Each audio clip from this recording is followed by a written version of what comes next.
Nous vivons dans un monde rempli d'opportunités. Qui que vous soyez, où que vous soyez, vous pouvez avoir les mêmes possibilités de réussite que celui qui se trouve à l'autre bout du monde. Et pour vous aider à y arriver, dans cette nouvelle vidéo, je compte vous expliquer 3 capacités que vous devez absolument développer. Ces capacités sont indispensables car elles sont la clé du succès dans tous les aspects de la vie.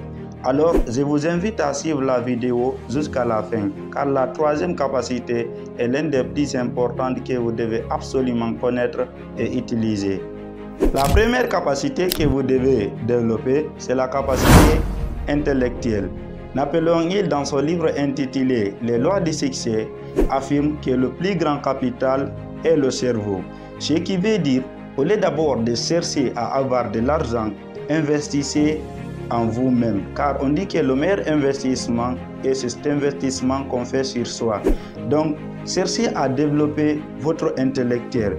Et pour cela, il faut faire quoi? Il faut commencer par suivre des formations, que ce soit des formations de développement personnel, des formations basées sur une profession ou autre. Vous devez comprendre que les études ne se limitent pas à l'université. Dans la vie, on ne cesse jamais d'apprendre. Et pour cela, de façon plus simple, basez-vous sur la lecture. Et si vous n'aimez pas beaucoup aussi lire, il y a aussi des livres audio que vous pouvez trouver partout. Vous devez comprendre une chose, pour changer le monde, il faut l'éducation. Et pour se changer soi-même, il faut l'éducation. C'est pourquoi je vous laisse méditer sur l'affirmation de Nelson Mandela. Je cite: l'éducation est l'arme la plus puissante qu'on puisse utiliser pour changer le monde. La 2e capacité que vous devez développer, c'est la capacité relationnelle. William James disait que le plus grand besoin de l'être humain est celui de se sentir apprécié. Vous devez comprendre que dans la vie, vous ne pouvez pas réussir seul. Ce que je veux dire par là, c'est qu'il faut toujours tisser des relations solides et durables avec les autres, que ce soit les relations d'amitié ou les relations d'amour. Et pour cela, il y a d'abord quelques éléments que vous devez développer. D'abord, il faut apprendre la communication. Et lorsqu'on s'intéresse un peu à la communication, vous savez, la communication est la base de toute relation. Donc pour cela, vous devez chercher à vous améliorer dans la prise de parole en public. De façon plus simple, je vous invite à ce niveau à lire des livres liés à la prise de parole en public. Ou je vous invite à regarder ma vidéo sur YouTube où j'ai expliqué 3 astuces pour parler en public.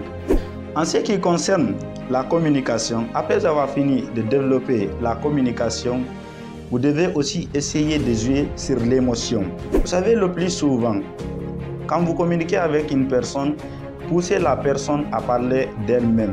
Par exemple, au niveau de l'empathie, si les personnes avec lesquelles vous vous entourez traversent des moments de joie, vous devez fêter la joie avec eux.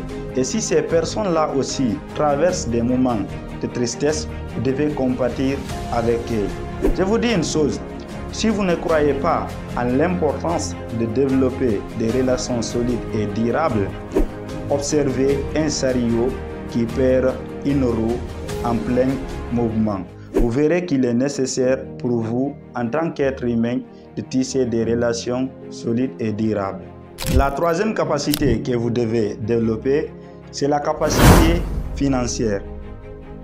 Tony Robbins disait que la liberté financière consiste à vivre sans devoir à travailler ni compter sur une personne d'autre pour subvenir à ses besoins.